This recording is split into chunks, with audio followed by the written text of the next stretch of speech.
Do you think because you're so much taller than me that we experience weather differently? Maybe just a little, maybe just a little. It's a little cooler up here.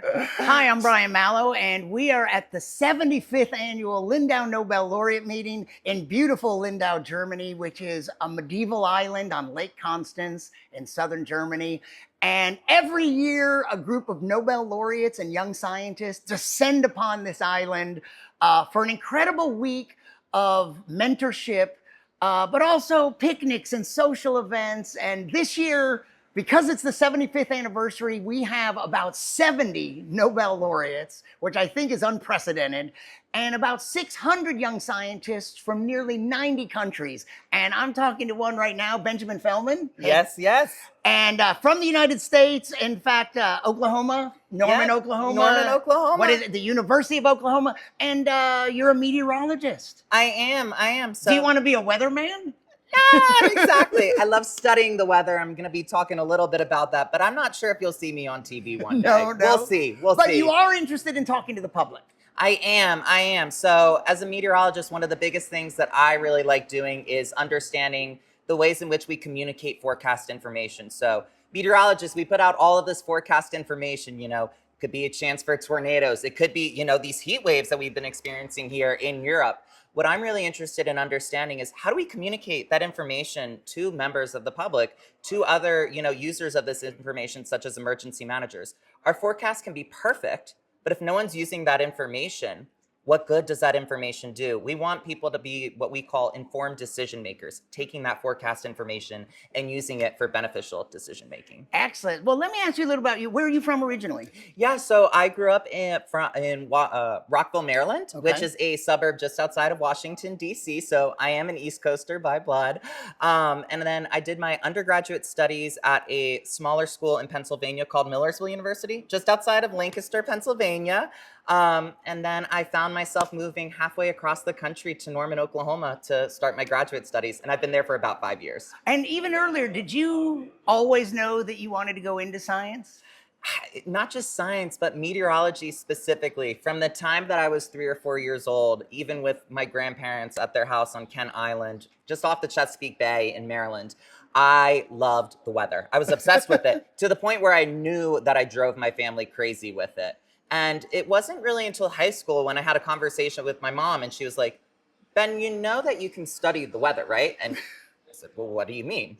Well, meteorology is just a big combination of mathematics and physics. You're using differential equations to kind of understand how the atmosphere works. And your mom said something about differential equations? Yeah, well, calculus, yeah. But she was like, you like math, you like physics, you like the weather. Why don't you explore this? And nearly 3 degrees later, and I'm still so happy to be where I am. 3 degrees? Was that a pun? Yeah,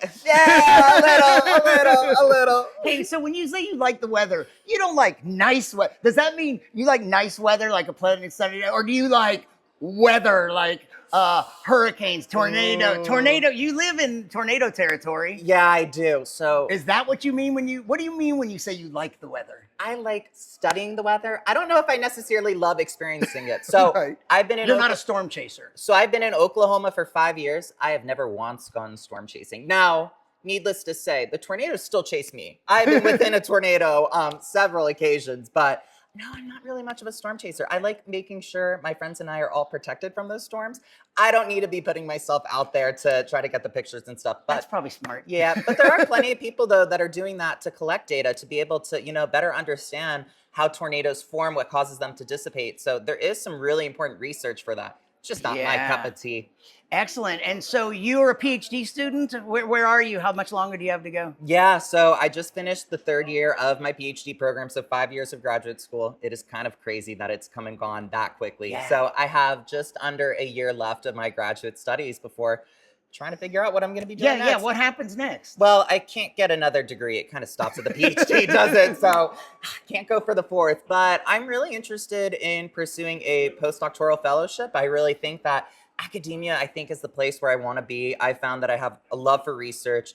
I have a passion for teaching, and being able to kind of mesh those two things together. I think academia makes the most sense, but I'm keeping my options open. I think that, there's so much to do out there in the world, especially learning from this meeting, everything that's going on. So That's the plan for now, Yeah. but things may change. Yeah. Hey, what do you think about that? This is a very interdisciplinary meeting. This year, there are physicists, chemists, medical physiology people, even some economists. What do you, and so interdisciplinarianism is actually kind of one of the themes this year. Yeah. What do you think of that being at a meeting that is this varied? Yeah, so when I at least thought of interdisciplinary in the past, I thought about it just within the meteorology field, where you're blending together the physical science of the weather with the social science, the science communication of that information. Now, being at this meeting, I'm understanding as well a very different perspective of that interdisciplinary work, where you're taking into account, chemistry, combining it with medicine. You're incorporating all these different fields together to kind of answer and solve these wicked problems, these problems that can't be solved from this one field Yeah. specifically. You need scientists working from an array of different backgrounds and understandings to come up with these very unique solutions to these extremely tough problems. So for me, it's eye-opening, just overall. You bring up a good point. So, what kind of problems are you talking about? What are the problems that interest you in meteorology? Yeah, I mean, one of the biggest ones to start, climate change just as a whole, what it's going to do is we're going to see an increase in these extreme weather events. Just within the last week here in Europe, we have seen one of the most unprecedented heat waves that has ever occurred in the country. And, coming from the United States, we deal with heat, 35, 40, 45 degrees Celsius heat. The big difference is we got AC, right? We can go inside, we can get instant relief, we can get cooled off. Whereas if you're out here in certain parts of the country, or even just the continent in general, you don't get that relief. And you, especially when you have multiple repeated days of, these dangerous temperatures, it can be quite dangerous for specific, vulnerable population groups. So within all my meteorological research, I'm really interested in, communicating the impacts of this work. With tornadoes, we see that these events are really, I don't want to say flashy, but they are high impact. They cause devastation to houses. They kill people, when we see from these videos the destructive damage they cause. But heat waves are one of the most killer weather events to occur across the world. They aren't that flashy, but they are extremely potent. They last for several days, in some instances upwards of weeks. And so it's also important to understand, how do we communicate that information too, especially where it's not just one day, it could be lasting for over weeks. So that's kind of some of my research interests that lie in there. You also have an interest in science communication, speaking to the public. What sort of things have you participated in, and maybe just why is that an interest of yours, the speaking to the public part? Yeah, so one of my biggest things that I've always wanted to do with my research is to help people. And so when I initially got into the field of meteorology, weather impacts us all. And I found myself much more on the physical science side of things. But I realized that scientific communication aspect, the social science piece, is crucially important and really ties at getting to that goal of being able to help people. Now, one of the other things that I also really like is just science communication in general.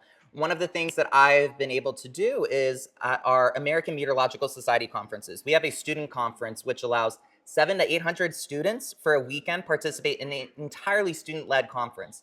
For 3 years, I've led a session on elevator speeches. So, an elevator speech is your 30 to 60 second quick spiel to be able to, communicate your research, give an introduction to someone.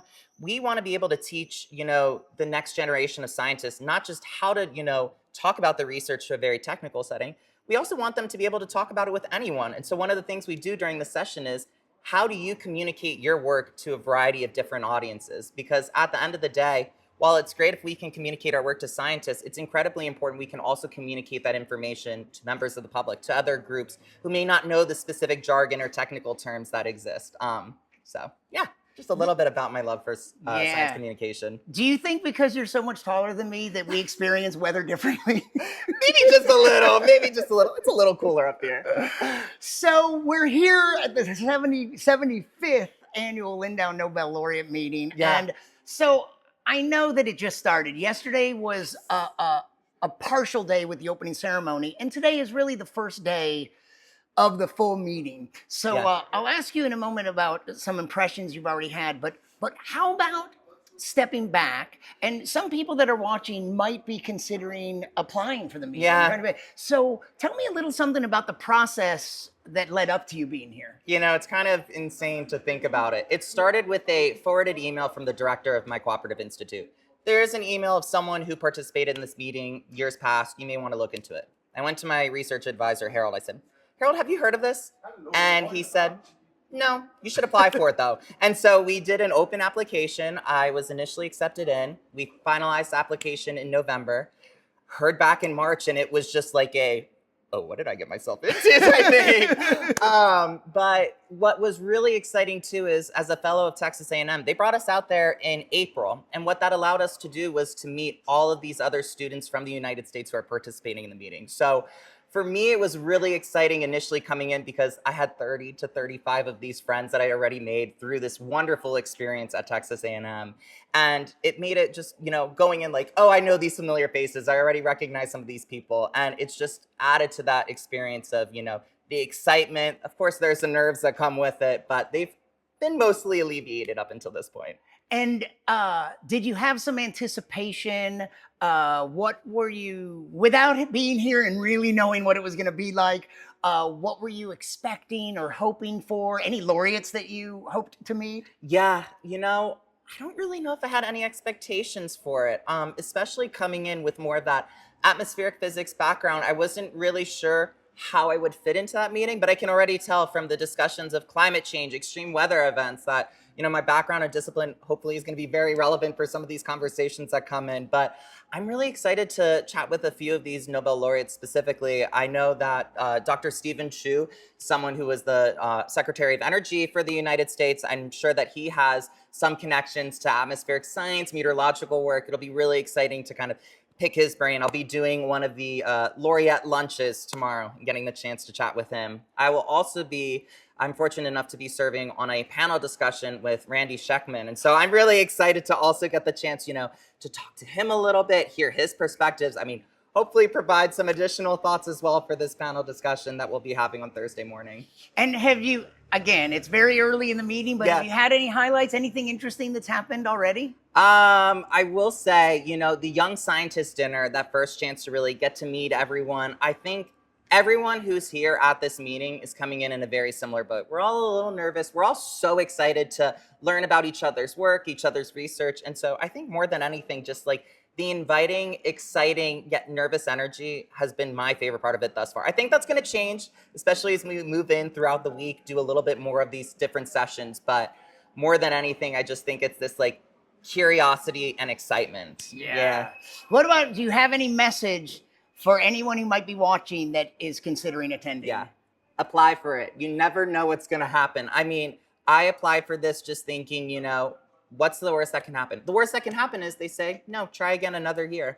And so I would just, if you're watching this video, apply for this meeting. You never know exactly what's going to happen. And I can tell you right now, with all the young scientists that I met, I'm sure that your research, your background, your discipline is connected to some of the work that's ongoing here. And so that would be my message for you. Be brave and apply.